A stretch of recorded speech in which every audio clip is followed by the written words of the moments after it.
Have you ever remembered something so vividly from your childhood, only to find out it's like it never existed? This isn't just a forgotten TV show, it's something far more sinister. Because what happens when the monster from a kid's series you barely remember decides to come back? Childhood TV shows are meant to be harmless. Bright colours, catchy songs, and characters you'd laugh at, not fear. But for Emma and Jake, memories of one forgotten show were anything but harmless.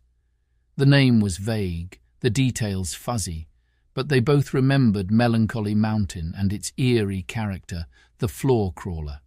And now, after years of trying to forget, it was back, and it wasn't staying on the screen. It started innocently enough. A lazy afternoon, coffee, and a chance meeting. Emma and Jake, childhood friends who hadn't seen each other in years, were reminiscing about growing up. The conversation turned to TV shows. "Do you remember that weird one? The one with the crawling thing?" Jake asked, his voice dropping like he'd said something forbidden. Emma blinked, trying to dig through old memories. "You mean the character from that kids' show? The floor crawler? That thing with the long arms and the dark eyes? Wasn't it some kind of costume?" Jake nodded. "Yeah, that one. My mum hated it. She said it gave me nightmares, but I used to—" He trailed off, staring at his coffee like it held the answer to an unspoken question. "Didn't it just disappear?" Emma frowned. She could remember fragments, dim lighting, a shadowy figure crawling across a threadbare carpet, and a voice that seemed to whisper through the screen. But the details felt wrong, like trying to piece together a dream. The conversation stuck with her. That night, Emma found herself scouring the internet, searching for anything about Melancholy Mountain or its infamous character, the floor crawler. Nothing came up. No clips, no fan forums, no merchandise. It was as if the show had been wiped from existence. The next morning, Emma called Jake. "There's nothing. It's like it never existed." "That's impossible," Jake said. "We both remember it, and there's no way I'd forget something like that." Over the next week, their search became an obsession. They scoured old VHS tapes, dug through their childhood homes, and even reached out to old classmates. Finally, they found a single mention on a dusty internet forum. Anyone remember that kids' show with the floor crawler? It was supposed to be an innocent show from the late 90s. My sister swears it wasn't real, but I know what I saw. The replies were sparse, but eerily similar. Vague memories of a low-budget kids' show with an oddly dark tone. And then there was the description that made Emma's blood run cold. It had this character, long arms, dragging itself across the floor, and its eyes weren't right.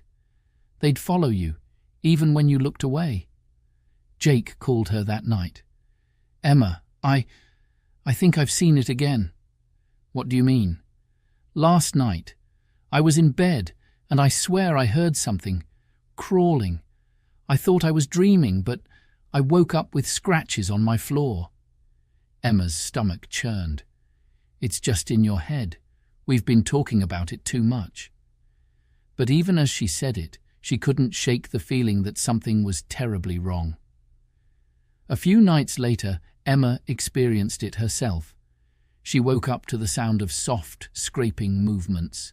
At first, she thought it was her imagination, but when she turned on her bedroom light, she saw them, long, thin scratches trailing from the door to her bed.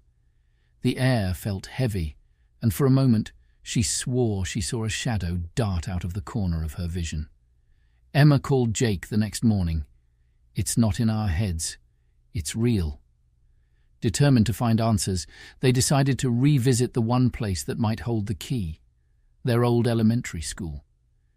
It was where they first watched Melancholy Mountain, in the school's tiny library, which had hosted weekly TV time for kids.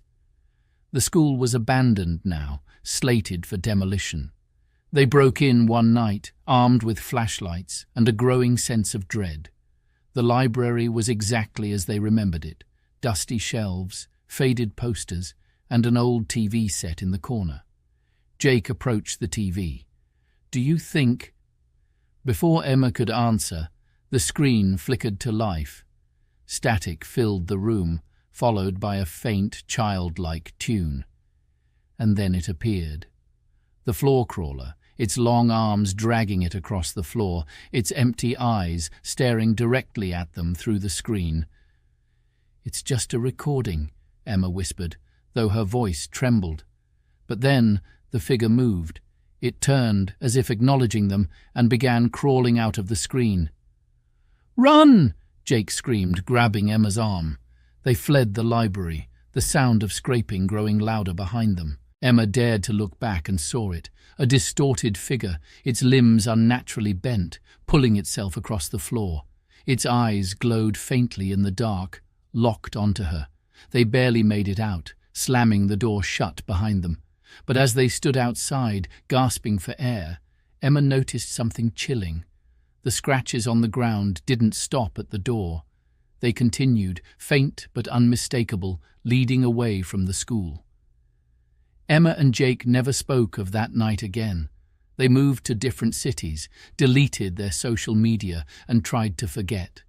But sometimes, in the dead of night, Emma still hears it, the soft, deliberate scraping of something dragging itself closer. Because some childhood memories don't stay in the past, and some monsters never really leave. Subscribe for more stories that will keep you up at night.